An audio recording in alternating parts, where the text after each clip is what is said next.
latine, pendant que d'autres envoient leur chef d'état-major se réunir pour attaquer un autre pays avec une force en attente qui serait là pour combattre le pays, mais surtout pas pour aider les pays à combattre les terroristes.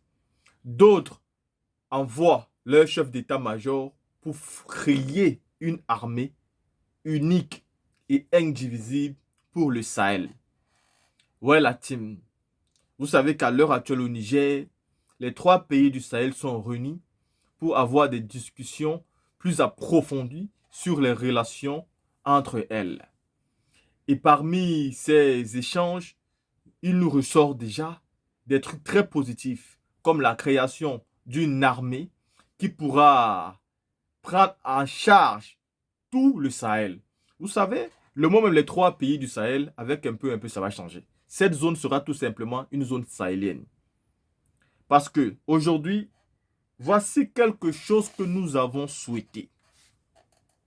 Voici des hommes dignes d'Afrique. Écoutez, il est très difficile de combattre les terroristes dans ces 3 pays-là sans être en accord. Imaginez, vous combattez les terroristes. Et pourtant, dès qu'ils entrent au Niger, vous ne pouvez plus rien faire. Ils partent se cacher là-bas, ils vont se ravitailler pour revenir vous attaquer quelques jours plus tard.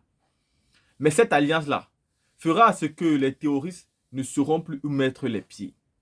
Et le seul pays où pourront résider maintenant sera le Tchad.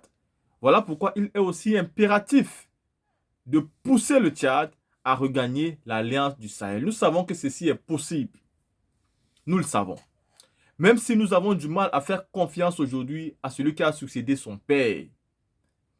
Car il a une volonté manifeste de faire exactement comme son père, de s'éterniser au pouvoir, surtout qu'il nous a démontré à son arrivée qu'il a fait appel à celui qui est en France pour venir l'aduler, pour venir ovationner son pouvoir, pour venir acclamer son coup d'État, mais surtout pour venir ternir cela.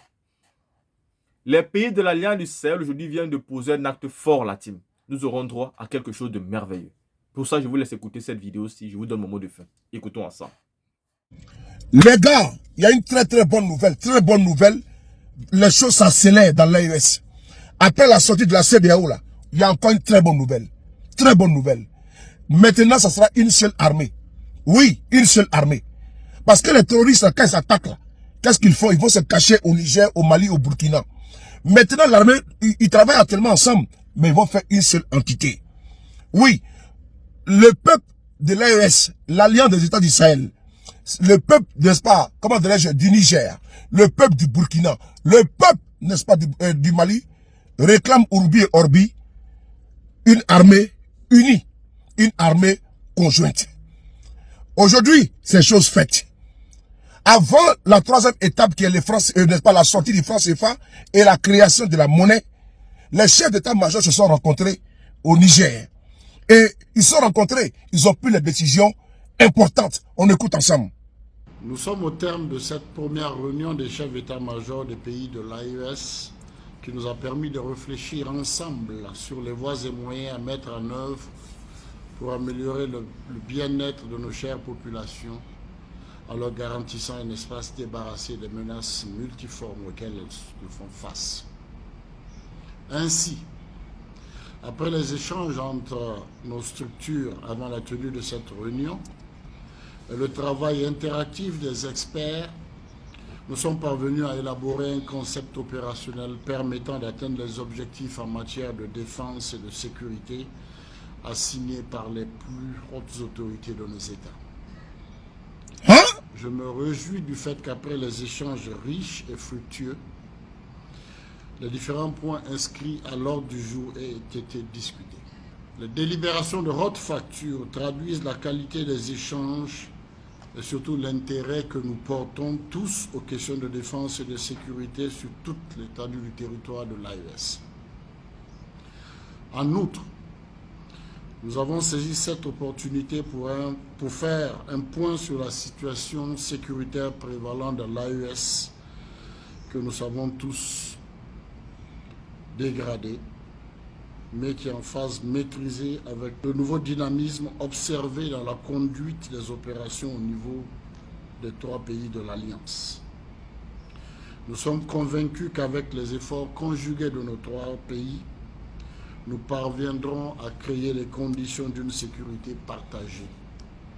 Un objectif au centre des préoccupations de nos États et de nos vaillantes populations, en quête de paix et de stabilité. Ainsi, nous sommes arrivés à concevoir une force conjointe des pays de l'AES qui sera opérationnelle dans les plus brefs délais pour prendre en compte les défis sécuritaires dans notre espace. Je voudrais, au terme de ces travaux, renouveler mes sincères remerciements aux experts pour leurs engagements et leur disponibilité et aux chefs d'état-major pour leur plein investissement dans ce projet de création d'une force conjointe de l'Alliance des États du Sahel. C'est aussi le lieu de féliciter les participants pour les riches échanges et le bon esprit qui a prévalu lors de ces travaux. Permettez-moi de renouveler ma sincère gratitude et de mes chaleureux remerciements aux délégations des pays de l'AES pour leur présence à Niamey dans le cadre de cette réunion. Vous savez, en Doula, on dit Kuma Bana. Ça veut dire que parole est terminée, affaire est terminée. Après la sortie de la CEDEAO, aujourd'hui maintenant est actée l'armée, la force conjointe de l'AES. Les gars, ça travaille dur, ça travaille fort, ça travaille efficacement au niveau de l'AES. Et bientôt, après la force conjointe, ça sera maintenant à l'étape de la monnaie. Vive l'AES, vive, n'est-ce pas, le peuple de Liptako Gourma. On est ensemble. Partagez la vidéo massivement, annoncez la nouvelle partout. Pokuma Bana. Yorokain. La team KO finissait d'écouter cette vidéo. Je pense que vous êtes aussi content et aussi en joie que moi. Enfin, nous avons des personnes qui ne vont pas se mettre ensemble pour attaquer les autres. Nous avons des personnes qui veulent se mettre ensemble pour l'intégrité de leur situation, de leur territoire, pour le bonheur de leur population. Ces gens ont souffert. Ils ont souffert et dernièrement encore, nous avons eu plus de 100 morts au Burkina après une attaque terroriste. Est-ce que c'est ceci qu'on a besoin de leur réserver? Vraiment, vous avez zaï, CEDEAO. Vous avez zaï quand vous avez décidé de prendre des micros et de dire que vous allez combattre ces gens militairement. Vous avez fait une grosse erreur. Voilà comment ils sont sortis de la CEDEAO. Et voilà comment ils vont créer une force maintenant puissante pour défendre leur territoire. Mais répliquer contre vous si jamais vous perdez la route un jour. Il faut bien qu'on vous le dise. Vous avez fait trop d'erreurs. Trop d'erreurs. Mais ce ne sont même pas des erreurs parce que ce sont des trucs, c'est-à-dire voulus. Vous avez souhaité, vous avez décidé, vous avez voulu le faire et vous l'avez fait. À un moment donné, il faut arrêter. Je tiens donc à féliciter ici les plus hautes autorités de ces trois pays qui sont en train d'impulser leur pays à une nouvelle façon de faire la politique. Car sans ces présidents, personne ne pouvait imaginer cela. C'est pourquoi on dit toujours, si ça se passe bien au pays, il faut féliciter le président. Ça se passe mal, il faut accuser le président. Il ne faut pas être de ceux qui pensent que on va dire que le président est bon à tout. Et quand c'est mal, accuser ses collaborateurs. C'est lui qui les nomme, c'est lui qui les choisit et c'est lui le responsable. Alors, félicitations à ces trois présidents de l'Alliance du Sahel. Et nous aimerons tellement avoir autant de présidents dans tous les autres pays africains. La team, dites-moi ce que vous pensez. Et on se voit pour une autre vidéo.